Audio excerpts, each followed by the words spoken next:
Bonjour, fonction logique à diode, diode logique, fonction O, 217.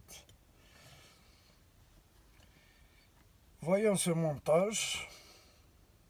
On a les deux interrupteurs, c'est-à-dire ils sont parallèles. Les deux diodes D1 et D2 sont en parallèle à travers ces deux interrupteurs, I1 et I2. Donc, la somme I1 plus I2 égale à la sortie Vs.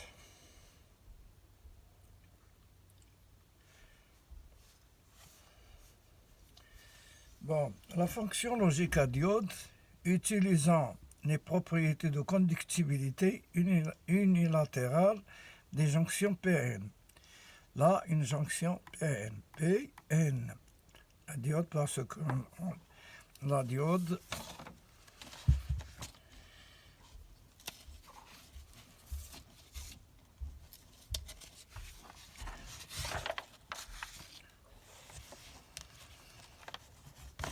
en représentant une diode, par exemple, on a là,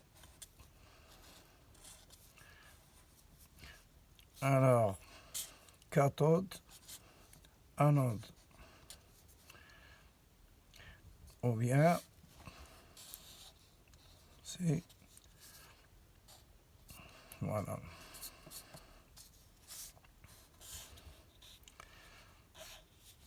anode, cathode. Non, non, il y a une petite barrière de potentiel. Donc, c'est la représentation de la diode. La diode, anode, cathode, anode, cathode.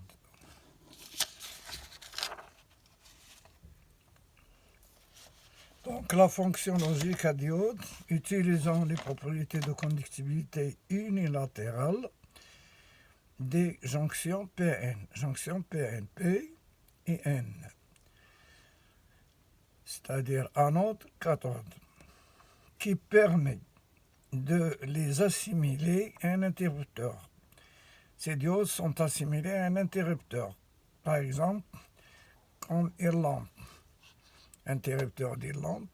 Voilà, elle est allumée, éteinte, allumée.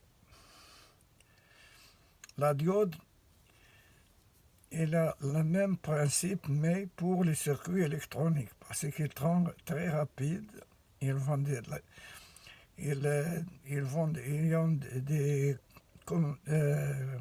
commutations de plusieurs millions de secondes. Tandis que l'interrupteur est là, c'est mécanique. Donc on l'utilise aussi dans les circuits électroniques. Donc, jonction PN qui permet de les assimiler à un interrupteur. Cet interrupteur est loin d'être parfait.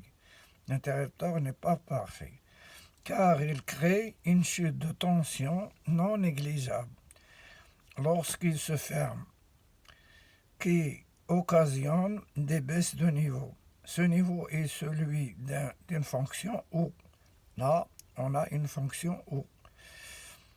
Parce qu'il suffit qu'une des diodes conduise pour que la chute de tension dans R, résistance de charge, porte la sortie Vs au niveau haut. Il suffit qu'une à l'état de repos, c'est-à-dire si les interrupteurs sont ouverts, si les interrupteurs, par exemple, sont à 0, là il est fait. Donc, 0 c'est moins. À l'anode, il n'y a rien qui se passe. Et donc, il porte le niveau, le niveau moins, il se trouve là, Vs. Parce qu'il suffit qu'une des diodes conduise pour que la chute de tension dans R, résistance supporte la sortie VS au niveau haut. Donc, on a établi l'interrupteur IR, on porte le plus VCC qui est 1, l'état 1, là, à la diode, à la node de la diode, et donc il est passante. Le plus il est là, il est là, donc VS devient égal 1. C'est-à-dire le VCC, on le trouve ici, pour alimenter d'autres circuits électroniques. Les diodes ont leur cathode réunie et reliée au point négatif état 0. Si on relie par exemple, celui-là, cet interrupteur à l'état 0, là il y a l'état 0, n'est pas passante, mais quel que soit l'état de 0 ou 1, on a toujours 1 à la sortie, il y a toujours un VCC qui se trouve là, parce que là, il y a une somme logique.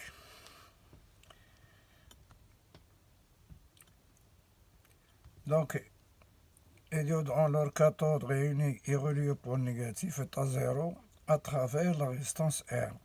Les anodes peuvent être réunies soit au pôle positif état 1, soit au pôle négatif état 0. Donc, les anodes, là, soit ils sont reliés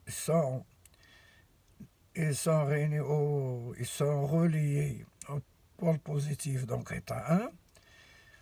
S'ils seront reliés au pôle négatif, état 0.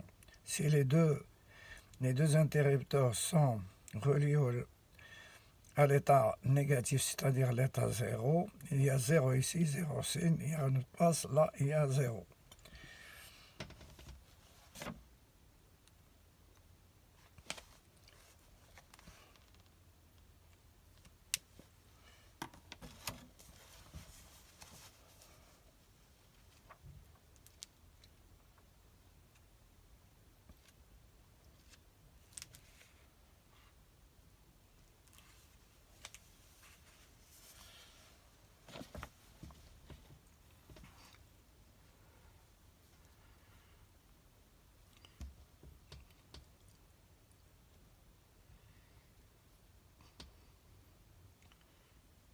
Donc, il suffit qu'une seule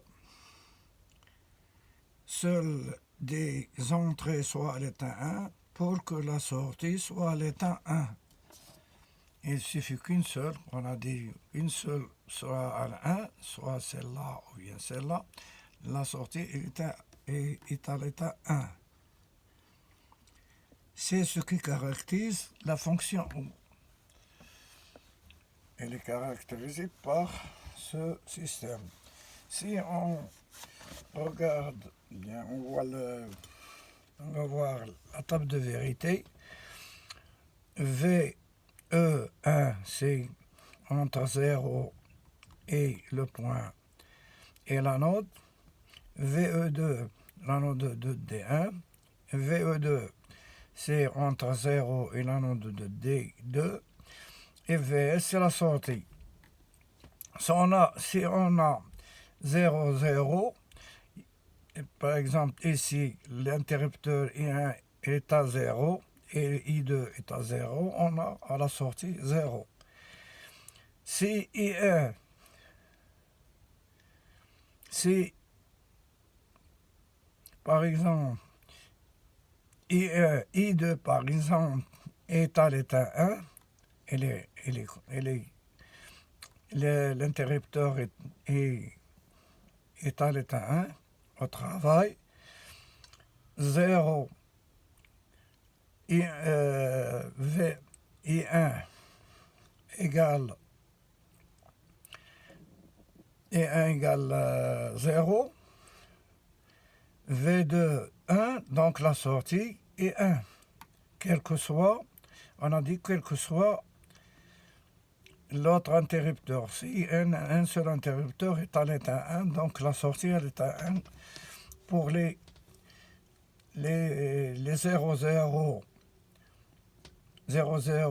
VS qui est la sortie à 0, 0 V1 0 V2 1 c'est 1, VE1 égale 1, VE2 0 c'est 1, et quand les deux interrupteurs sont rétablis 1, 1, là I1, 1, I2, 1, donc 1. Et voilà la fonction logique à diode, et là, c'est qui représente la fonction U en algèbre de Boole. Merci de votre attention et au revoir.